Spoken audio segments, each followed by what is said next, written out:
Hello, everyone, and thank you for joining us for today's webcast.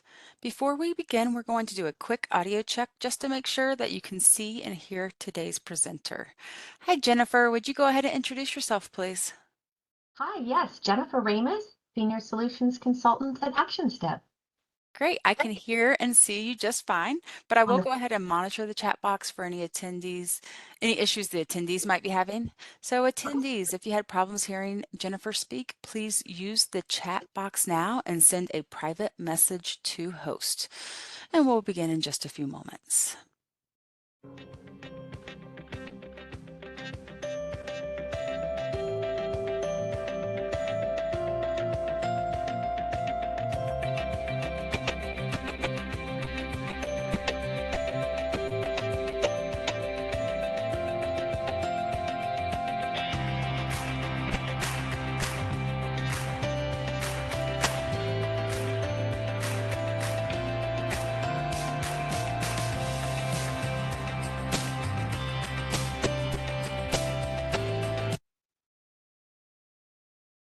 Okay, looks like everyone is good, so let's go ahead and get started.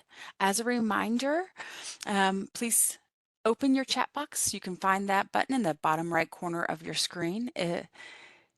If you will note the two option above the chat box, keep the everyone options selected to chat to the entire audience. But if you do have any technical issues today, then you can send those privately to me by selecting host or all panelists. We would love to encourage you to chat your great questions and comments to everyone throughout the presentation, but we will hold those for the Q&A at the end. And now I'd like to welcome you to today's webinar, Design a Technology Ecosystem that Supports Your Firm's Growth and Innovation. And a quick thank you to our sponsor, Action Step. Action Step is a complete legal practice management system for modern law firms. Built in the cloud with workflow automation at its heart, Action Step transforms law firm productivity at every step. Action Step's adaptable, accessible, all-in-one platform has unlimited scope to scale and evolve with your firm. And now I'd like to welcome Jennifer Ramus. Jennifer Ramus is a senior solutions consultant at Action Step. With over 20 years of experience, she is well-versed in most of the practice management programs on the market and in use today. Jennifer has helped hundreds of law firms convert systems, customize their new systems, learn the new software, and manage the change that any new technology ecosystem brings with it. So Jennifer, we'd love to welcome you and excited to see what you have to share with us today. You can go ahead and start sharing your screen. Wonderful, thank you. Welcome everybody, and thank you, Joy, for that introduction. I am sharing now, so if you can just confirm that you can see my first screen, I will dive in. You're good to go. Thank you. Wonderful. All right, well, welcome everyone. I believe that you should have received a link to an accompanying workbook that you can use to follow along today, or you can go back to after today's session and walk through that exercise on your own. But of course, if you didn't get that link, just let us know and we'll make sure that you get it after the webinar. And again, at the end, we'll answer any questions that you may have go ahead and submit them as we go, as you think of them, but we'll cover them at the end.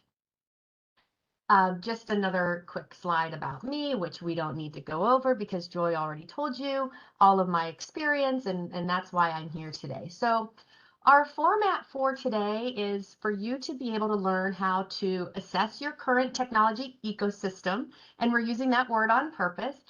Also to show you how you can build the right foundation for building your technology ecosystem, and assess that against the tech ecosystem characteristics right now, and then talk a little bit about how intuitive automation in all of those things that make up your ecosystem can really help you, and then we'll wrap up with a Q&A.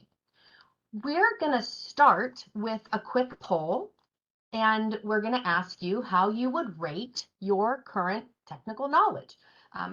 Are you technically challenged and your kids know more than you do?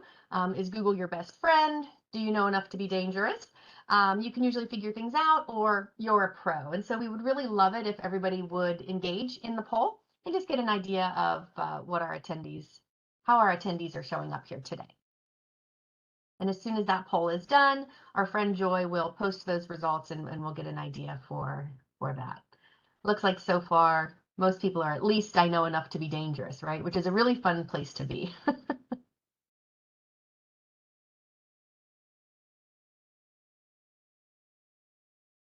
All right.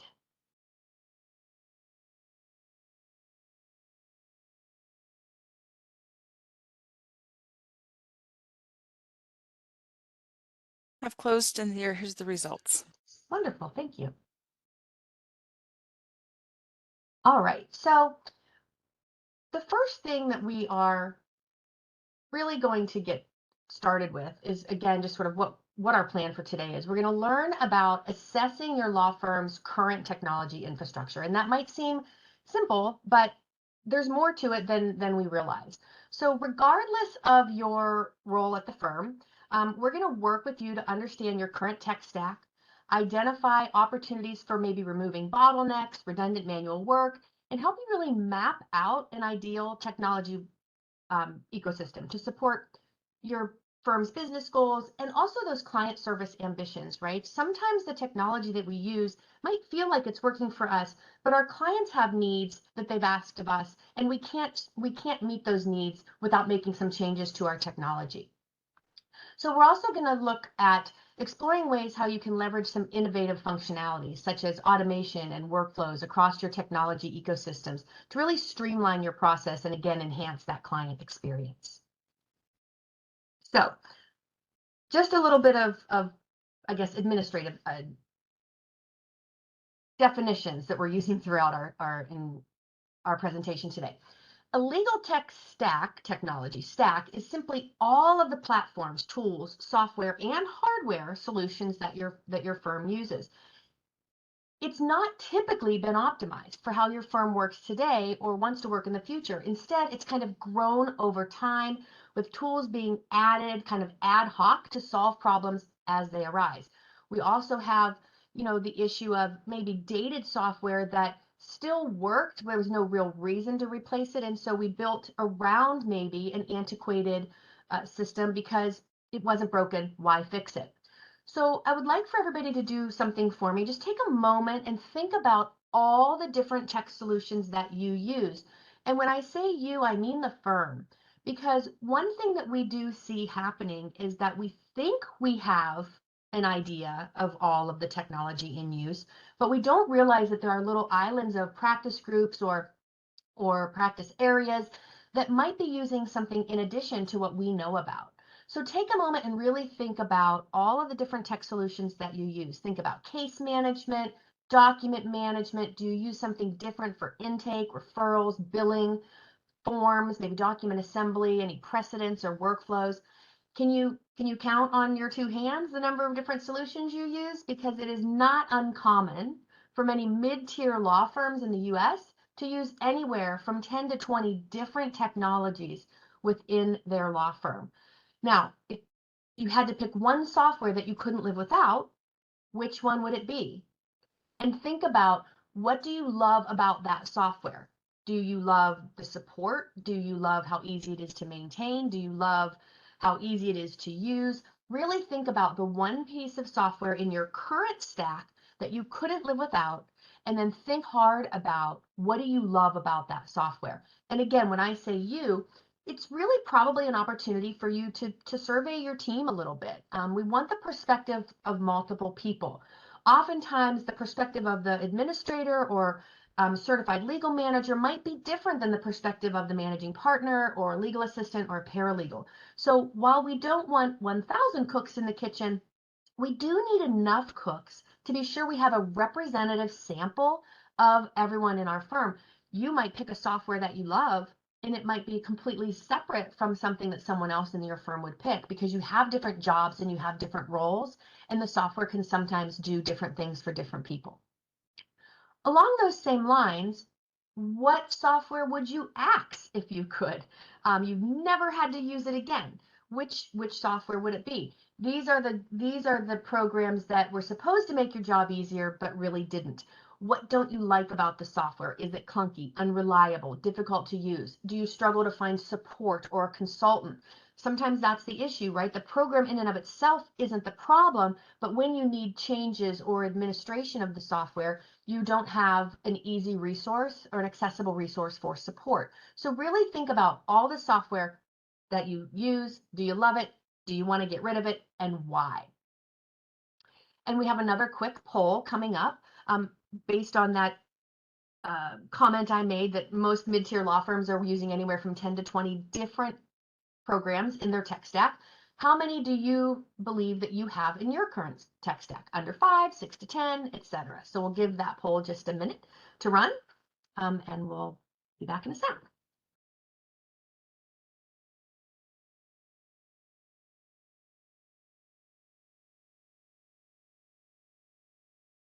We'd love your participation. I only see a couple of answers, so if you could just quickly let us know how many you think you have in your current tech stack, that'd be great.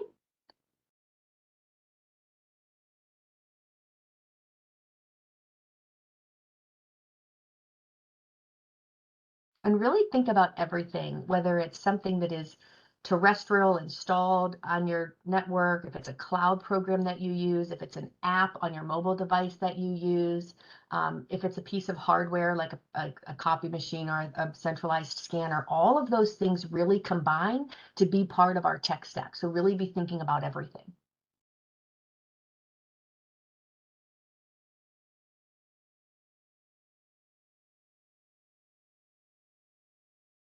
All right. I think Joy's probably close to posting our results here. And they're posted. Wonderful. So it looks like about close to half of us are reporting somewhere between 11 and 15 different tools that they have in their current tech stack. Interesting information. So what we really want to talk about is how an ideal tech ecosystem can really help a firm operate efficiently and hopefully effortlessly. So why do we still have so many systems that are disparate? This can really happen for a number of reasons, but one of the biggest is that many systems, especially legacy systems like on-premise or hybrid case management systems, are not open, meaning it's sometimes difficult, costly, time-consuming to integrate with them. Not only to turn on an integration, but to maintain that integration and to make sure that that integration is supported going forward. Another reason that we see so many disparate systems is that acquisitions have happened in the legal tech landscape. And so a case management provider might have its own intake solution, and it might not allow you to integrate with a different provider that you maybe have been using for a long time, even if in your mind that provider is better. So we like talking about flexible and independent cloud systems, like ActionStep, of course, on the other hand, that can make integrations more seamless. So we want people to be looking at their ecosystem and making sure that they're picking something that can be easily integrated with, maybe that has an open API so that future integrations are possible. ActionStep, for example, integrates with dozens of other providers, and we're always adding more. And customers and consultants are building their own integrations. And so Knowing that you are building a foundation where you have flexibility and scalability from the beginning is a really important thing. We don't want firms to make decisions that lock them in to limited capability for a very long time. So really want to look at your ecosystem to curate a set of tools that are going to work together so that you can share data across multiple programs, automate tasks, and efficiently, get your work done with the right kind of human effort, as it says here on the slide. We are not trying to replace humans, but we are trying to make the humans' jobs a little bit easier and less stressful. Less stress and technology that's helping us accomplish our goal is going to play a major role in employee health and happiness. And healthy, happy employees do better work. People who are doing better work end up being more profitable, client service improves, turnover reduces. Most people leave law firms, one, because maybe they found somewhere to go where they can make more money, but often because they don't feel like they have the tools to get their jobs done. And I think if you do an exit interview when anybody leaves, you might be surprised to find that someone felt like I didn't have the right tools, or I never got the right training, or I didn't feel like I had support for technology. It's a big deal. So if you're thinking about, revitalizing your tech ecosystem, those are some of the ancillary things to keep in mind as you make those decisions. So one of the things that we want to do, and this is interactive to the extent that we can be interactive on a WebEx, but use this inventory to start really thinking about what tool do I use currently for each of these tasks inside my law firm, right? What are you using for marketing and lead generation? Write it in there. What are you using for document management? When we say document management, we mean where do you save documents? Where do you search for documents? Where do you access documents? Document assembly. How are you generating new documents? Are you going to the last will that you did and doing file save as and then a find and replace? Or are you using forms that are part of a practice management system or a document assembly system? Think about all of these things. And if you're not using anything, make sure that you make a note of that. We're not using anything, because sometimes in inventory, the lack of a product that meets that need is also really important, right? We're not only just trying to figure out what we already have, but what might be missing, right? What do you use for security? And that's a wide open question, but like, is that outsourced? Do you have a managed services provider? Do you have an internal IT person? What kind of security measures do you have in place? What are you using for intake? Do you have a client portal? So through what program? What do you use for email management? And when we talk about email management, maybe you have a document management program like a NetDocs, a WorldDocs, and iManage, and maybe you save email there. But is email management done by saving emails into your practice management system? Or is email management done by individual users creating subfolders in their inbox based on client name? Really get a feel for how multiple people are handling that. Email management is one place where we do see a lot of variety. Yes, we have a document management system, but a lot of people still don't file their emails there. So create the inventory, but be conscientious or cognizant of the fact that you may have islands of people that are using something else. Make a note of that. If it's a practice area that doesn't use it or something like that, make a note here so we really get a true inventory of your tech. What do you use for time tracking, for accounting, knowledge management, right? Think through all of these inventories, all of these items on the inventory, and then start filling it in. What are you using for all of that?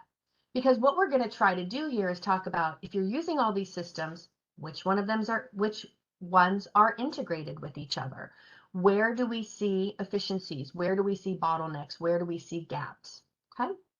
So this is in your workbook. So you should be able to fill this out. If you're doing it now, great. If you want to do it after the webinar, that's fine too. So this is going to be overwhelming, right? Because it happens very fast. We talked about this at the beginning. Like, how do we get where we are? Well, there's history and legacy and old programs and things that we've just kind of piled on.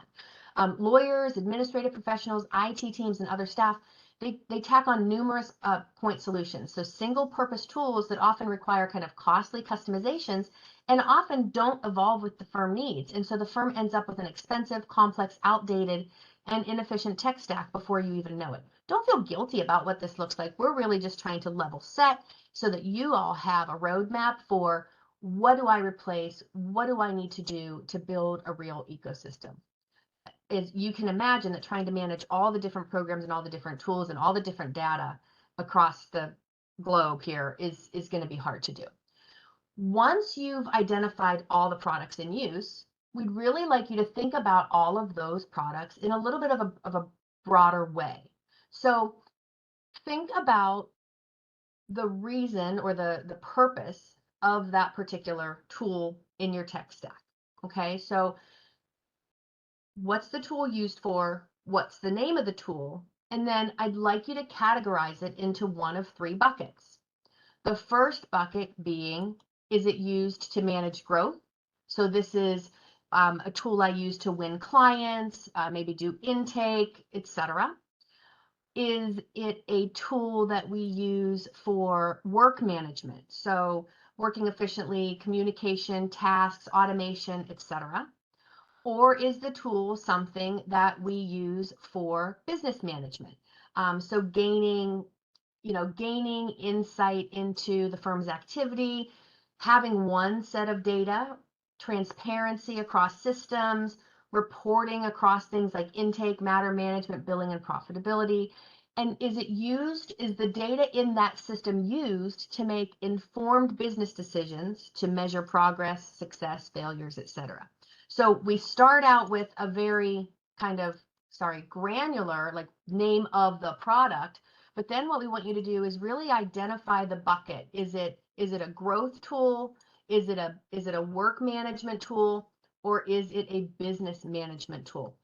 It might be that something falls into multiple buckets. That's okay. But really think about the area of functionality that tool represents. The reason that we want to do that is we want to identify where the pain points are. So we want you to look at the buckets of grouped technology. Look at all the growth buckets. Look at everything in the work bucket. Look at everything in the business management bucket. And which of those are best supported by your current technology? Where are there gaps?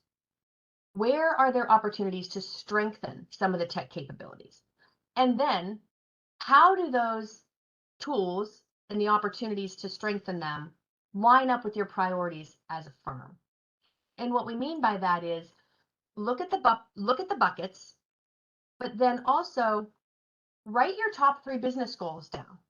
If your business goal is to increase intake by 30% or increase the number of clients that go from intake to actually retaining you, that percentage, or to close cases in a certain time period or work cases in a certain number of days, weeks, or months, what are some of the business goals? Do your products currently support those goals? And do the categories of tech that you've invested in support those, right? It's another way to identify gaps and opportunities to strengthen some of those capabilities. So really think about it when you look at what we're trying to do here is align a company goal with a technology investment that we've either made or maybe that we need to make, right? So another quick poll, if you've had time to think through that, do you feel like your current tech stack supports your law firm goals? If you know what those law firm goals are. Maybe it's not supporting them at all. Maybe it's absolutely helping support those goals. So you've got another scale of 1 to 5 poll here, and we'd love to see kind of how you feel about that.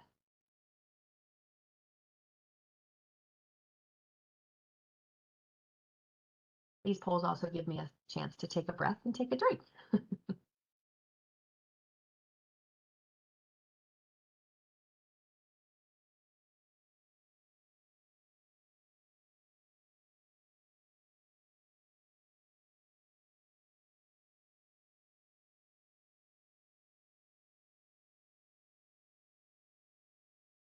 All All right. We only got about half of you to reply to that one, it looks like, but Joy will let us know when we're all done and we'll get some results. And here's the results. Wonderful. Almost everybody that replied said it needs work, right? And that's a natural consequence of our tech stack being a result of piling on new things to solve the issue of the day, rather than looking at our stack and our ecosystem from a big picture perspective and kind of planning for the future. And that's not meant to be critical. That's just what happens because technology is like the thing that's been added to everyone's regular job, right?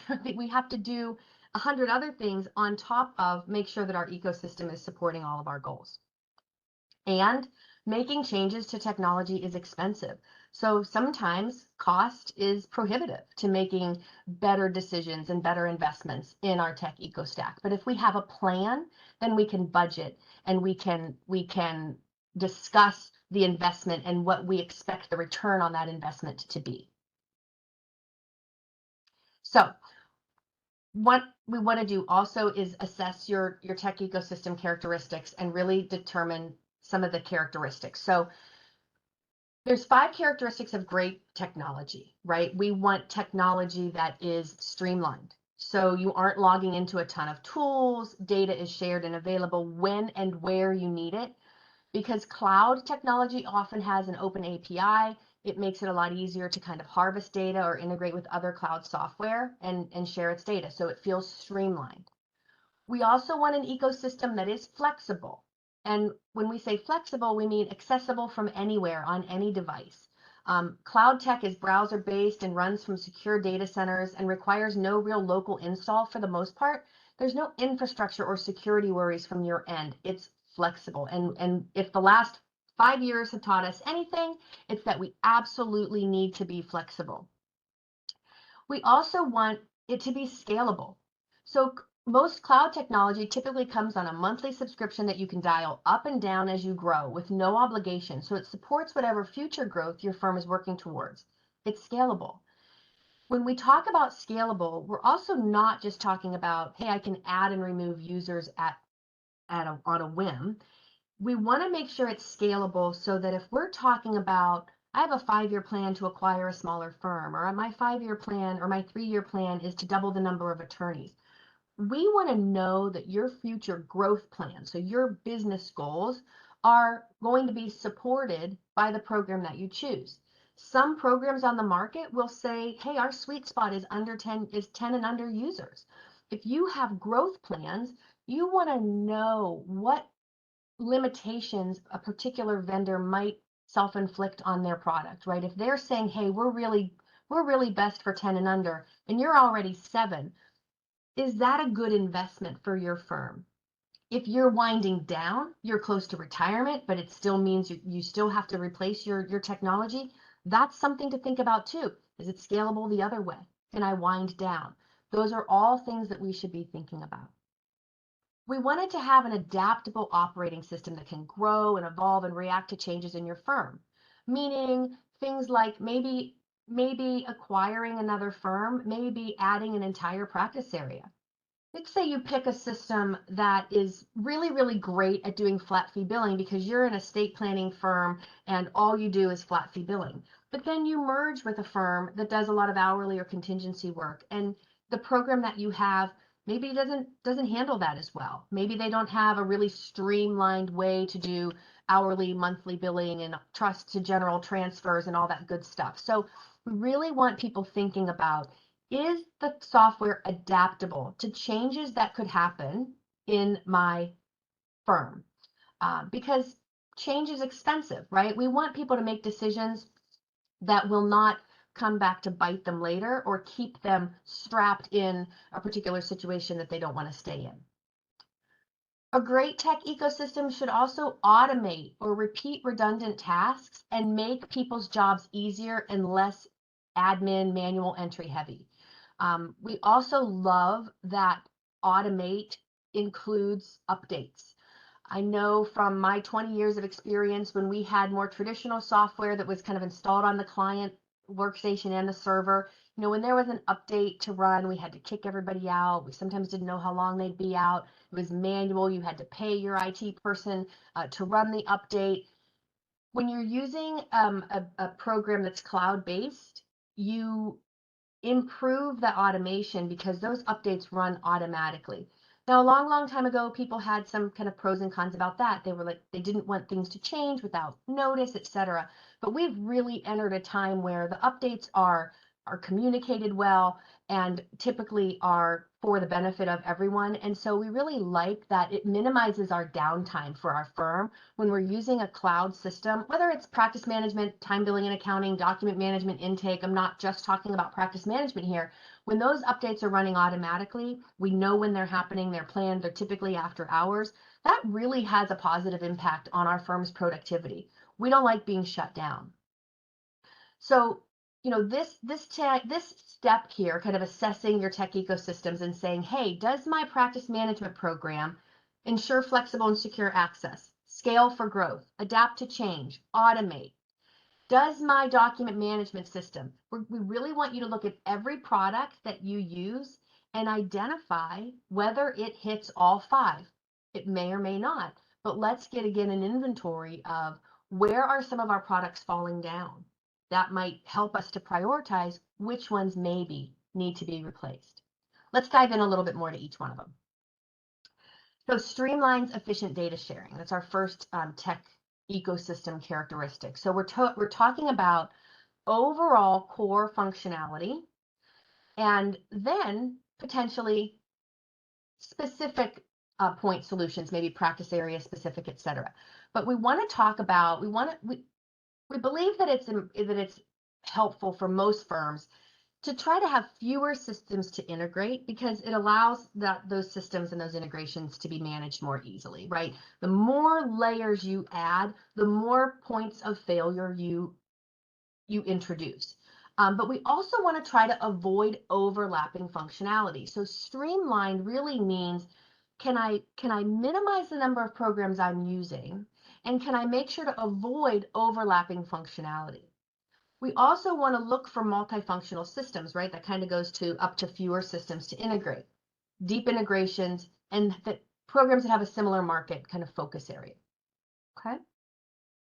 When we talk about flexible, being in the cloud is really pretty vital. And that might mean being in the cloud because the vendor is in the cloud truly. It might also mean having a hosted infrastructure, because that all really does lead to flexible and secure access.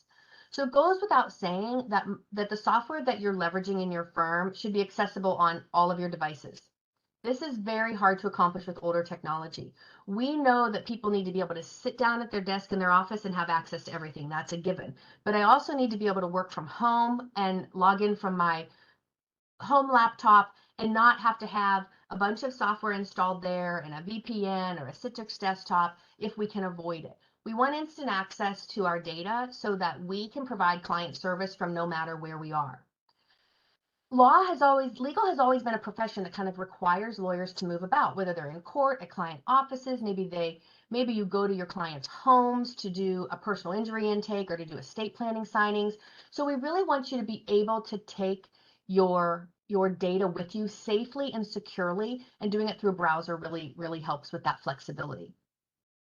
What else to look for? We want to talk about, oops, sorry, I forgot to hit the button ahead, but I really did say all of that. So we'll skip over to our scales for growth. So you really want technology that, of course, meets your current needs, but we're really focused on making sure your future growth is accommodated. Outgrowing your ecosystem costs money, actual physical money that you have to pay for conversions and new software, but also the lack of productivity and profitability from your users having to relearn and for them having to slow down in the work that they do. So we want to be thinking, does this technology meet our future growth goals? Action Step, for example, has kind of an ethos that like you should never outgrow your technology. And therefore, we really focus on that ability to kind of scale, add practice areas, have multiple billing arrangements, etc. Secondly, not only do firms change and you need to adapt to growth, adding lawyers or adding practice areas or merging with another firm, but market dynamics change, right? More clients have different needs. More clients want access to their data or secure portals to exchange data with you or the ability to text you back and forth. We're not seeing clients want less. We're seeing clients want more. So we want to be sure that the technology that you invest in is going to support that. So our next option here, sorry, our next characteristic is adapting to change. And some of these overlap a little bit, but adaptability and customization are really keys to supporting your modernization. And we want you to be a modern law firm because they allow you to differentiate. Every day you, as legal professionals, you're refining your expertise and experience, and that's reflected generally in your processes, right? When you go through a personal injury case or you go through an estate plan, when you learn something that helped move that file along or that was effective or was efficient, you tend to, we hope, turn that into a modification of your process. We want you to be able to do that. Your technology shouldn't force you into a process that isn't efficient. We want adaptable software that allows you to have custom dashboards, allows you to define the workflow or the steps or tasks that are appropriate for a particular matter type. We want you to have power over the way documents are created and saved and searched, how you deal with emails. We want you to have the reports that you will need even if you grow. And we want you to have, of course, that remote access, that easy access from everywhere. Again, I've said this my entire career. Technology is supposed to make it easier, not harder. So your technology should adapt to your ideal way of working so you don't have to compromise on best practice. But I want to belabor this point for just a second. Again, when we say you, it's really hard. It is very hard to find one product that will meet all of the needs of all of the different roles, of all of the different people in your firm. That is a given. So the ability to pick a program that has great flexibility, adaptability, and customization is going to make it so that you can accommodate the way maybe a managing partner likes to work versus the way your billing department needs to work versus what your associates need and your paralegals need, or maybe what your medical records clerk needs. So you want to make sure that the program that you pick is adaptable to all the different roles that people are playing in the firm, right? Always want to be able to update our processes. I want a process for probate that is different than for the process for residential real estate closings, which is different from bankruptcy, which is different from family law. We want to be able to do that. I don't want a program that says, sure, you can have custom fields, but if you add it, it gets added to every file. Well, I don't need a date of death on my bankruptcy files or my real estate closings or my, I don't know, family law. Well, maybe we do, but you get the idea. I don't want irrelevant customization showing up on all my matter types. So it's really important to make sure that you have an adaptable system. And then we talk just a little bit about automation. Automation it's such a key element. We don't want to automate everything. We don't want to turn the practice of law into a script or something that a robot could do. I think we've all already had the little panic about what, artificial intelligence and chat GPT can do. We've read the articles about it passing the bar exam, but the truth of the matter is we still need humans. We still need people thinking. We still need empathy for our clients, and artificial intelligence is not going to take that away. But we should be taking advantage of automating tasks that simply take up time, particularly in some practice areas where we can't bill for it. Insurance defense being a great example, right? Insurance defense law firms are really, really shackled with very, very strict time entry compliance, very limited flexibility on who can bill for what. And so it's really important for insurance defense law firms to have a really adaptable, flexible, but system that allows for some automation that helps them identify these are tasks that a paraprofessional can do, and here's the wording that they need to use so that they're compliant and we get paid.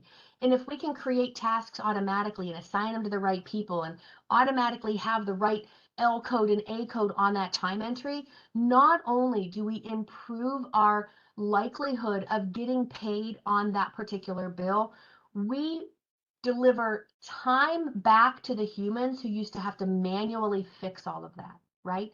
If you have a firm where you are constantly creating new LLCs or organizing new corporations, you know that there are 5 or 6 things that you have to do every time. Let's have those 5 or 6 tasks created automatically so that a human isn't typing in that information every time, because that's not billable. That is something that if you automated, your legal team could get back to doing things that you could bill for and that you could actually provide to your client so they feel that client service. We want you to automate as much as possible.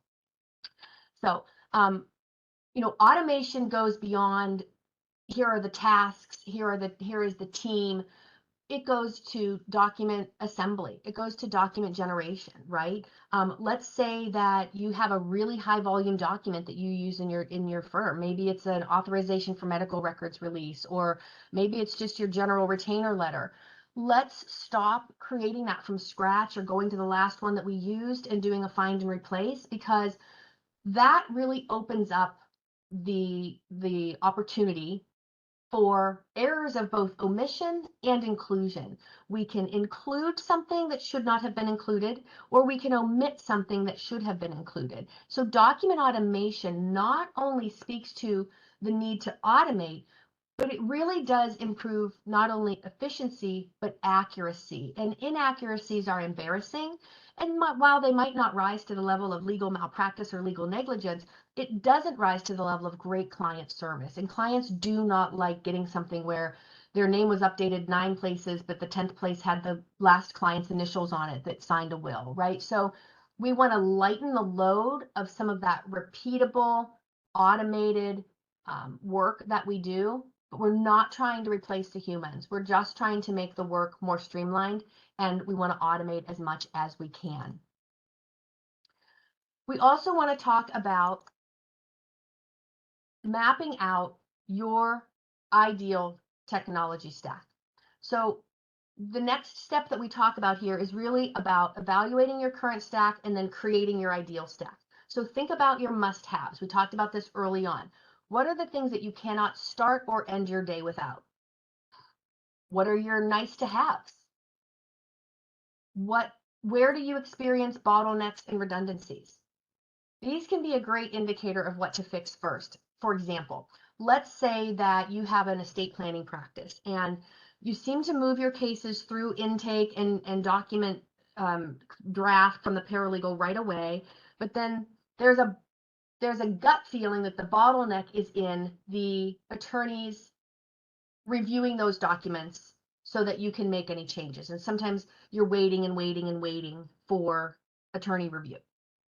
What if you had a program that could show you how long you've been waiting? And what if you had a program that could make the drafting of those documents take 5 minutes instead of 2 hours? These are all things that we want to think about when we map out our ideal technology stack. Think about whether your firm experiences, any of those things.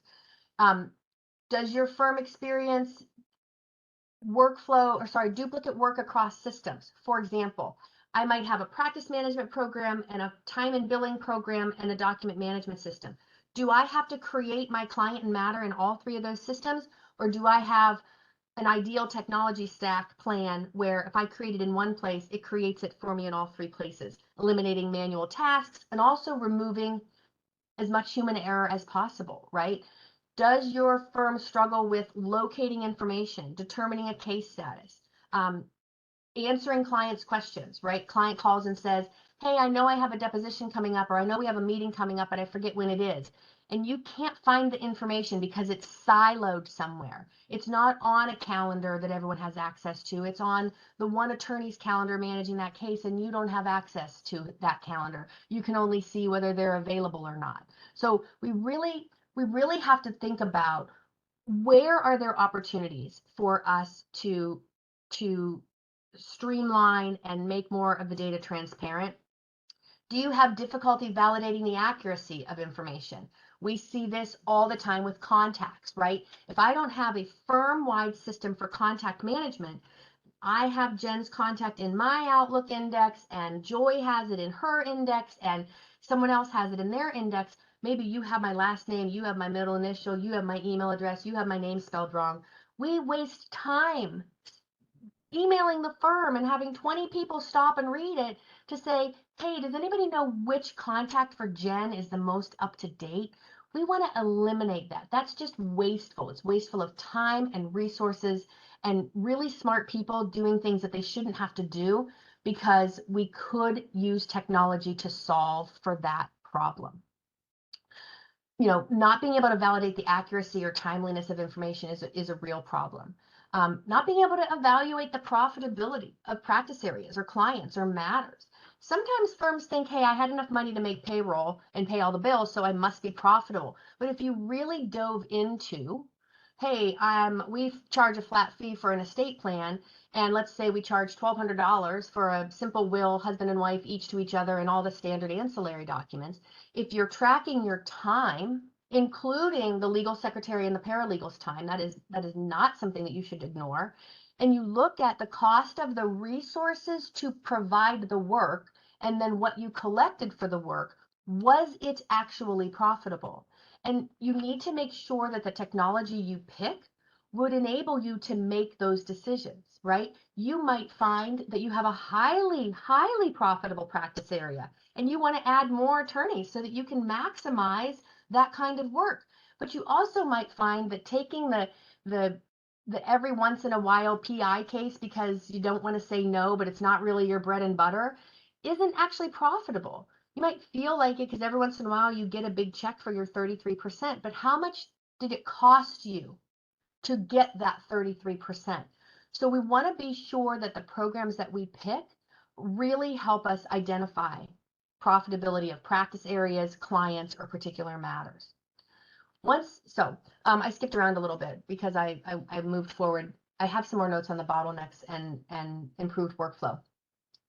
Really highlight when you're talking about your process. Think about the processes right now that are really manual and repeated, and aren't tasks that really require the judgment of the attorney. Which processes are you doing now that are manual? Do you fill out an intake sheet by hand and then hand it to someone who opens the matter and then emails you that the matter is open? What if the create new matter request was part of the program, and once the person received that, you then got notification automatically that it was open? How much time could we recover in our support team's days by automating the receipt and the delivery of things like a new file that's ready to be billed against, or the new file that you can add time to or save documents to? Really think about this. And again, you need to ask a lot of people, right? Everybody has a different job at your firm, and even people with the same job have different requirements based on the people they support. You can go into a law firm where there's 10 paralegals and they each support 3 different attorneys, and there are likely 30 different processes in place, because this person likes their tasks like this, and this person likes their tasks on their calendar, and this person likes their tasks over here. So we really need to identify, where can we automate and improve the way we are working? Okay. Envision your highly functioning tech ecosystem.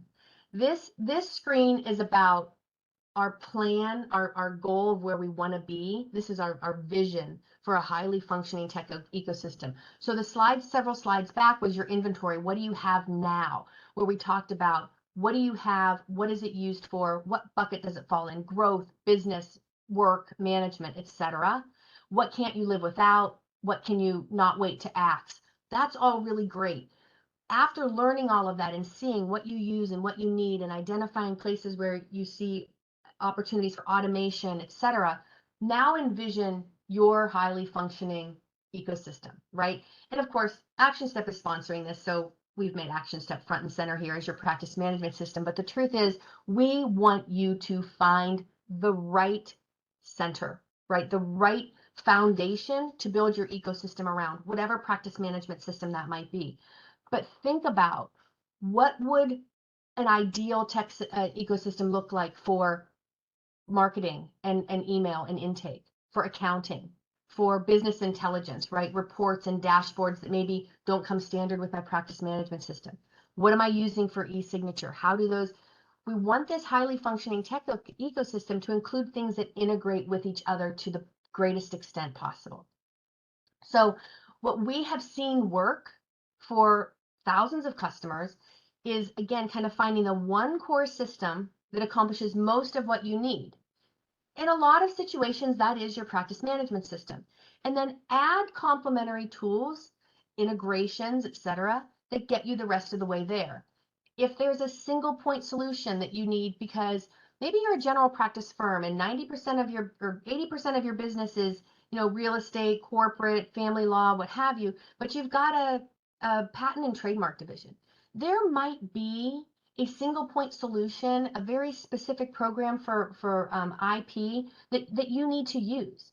The question will be, can I use that and take all the power that is, the forms that it provides and its integration with the patent and trademark office, and still get my time entered into my firm-wide system for billing and finances, right? So even if you have a solution that is slightly siloed by practice area or practice group, we do still want to make sure that we have a way to incorporate those clients and matters into our main billing system, right? We don't want to have to do bills out of two systems, what have you.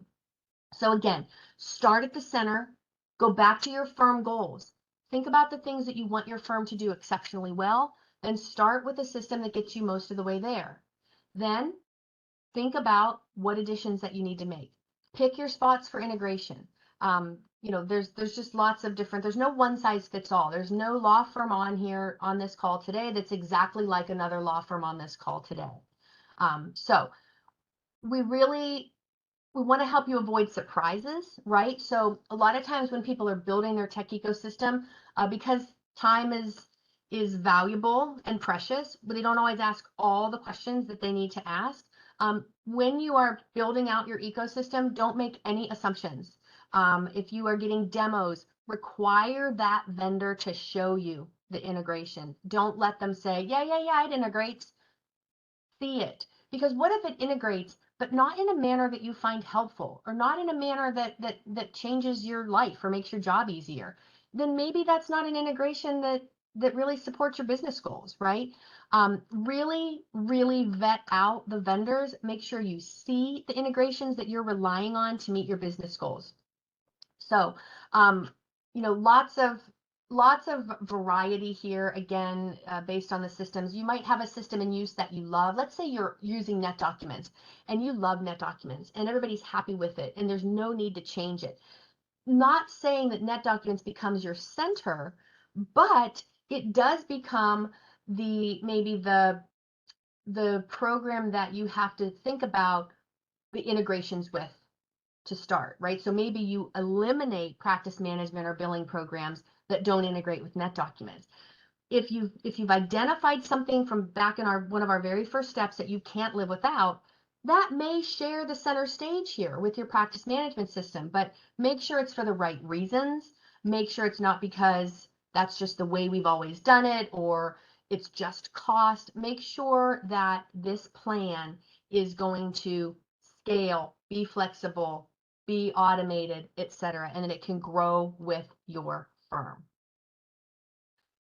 So our final poll, do you feel like your firm is operating with a tech stack? So lots of different programs, not really integrated, built on each other as we put fires out or had a need over the course of time, but not a whole lot of synergy between them? Or do you feel like you have a tech ecosystem? Everything talks to each other, everything is streamlined, we've got flexibility and adaptability, etc. Or neither is like, well, some things talk, but there's still some islands and some silos that we probably need to address. So last poll of the day, and then we'll have about 8 minutes left for our question and answer.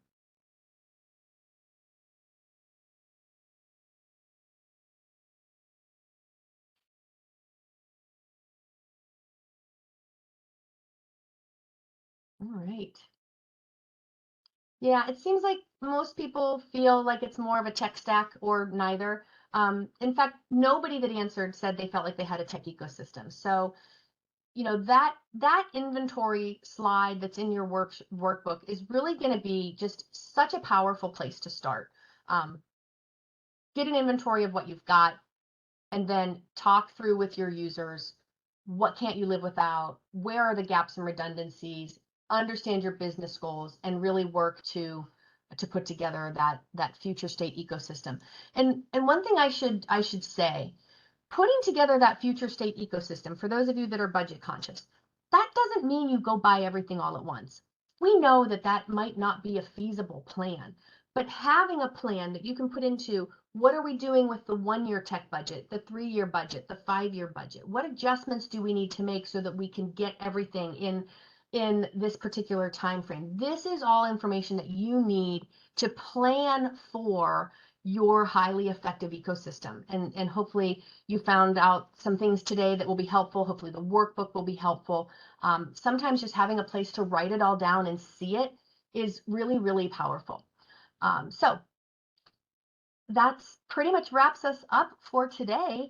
Like I said, if you didn't get the workbook, let us know. And then I'll just ask Joy if there are any questions in the chat.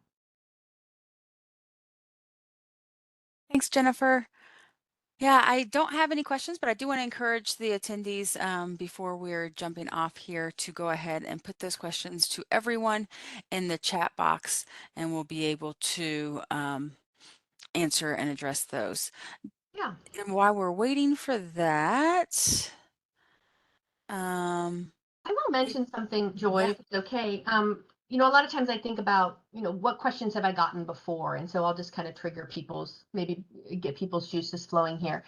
One of the things that we see a lot of now is kind of bring your own technology, right? So, hey, you want to use a Mac, you want to use a Windows device, whatever. Some people are using the Google Calendar, some people are using iPhones, some people want to use the online versions of the Office suite, some people still want to use local versions. And the question we get is, how do you reconcile that with the fact that I'm trying to build an ecosystem?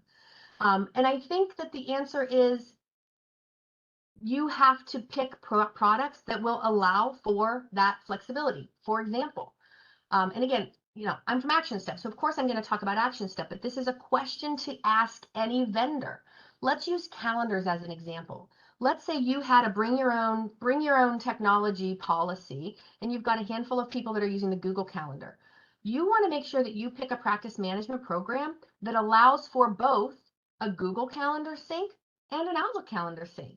Some programs don't. Some programs make you set it at the firm level, and then people using Google have to adjust, or vice versa.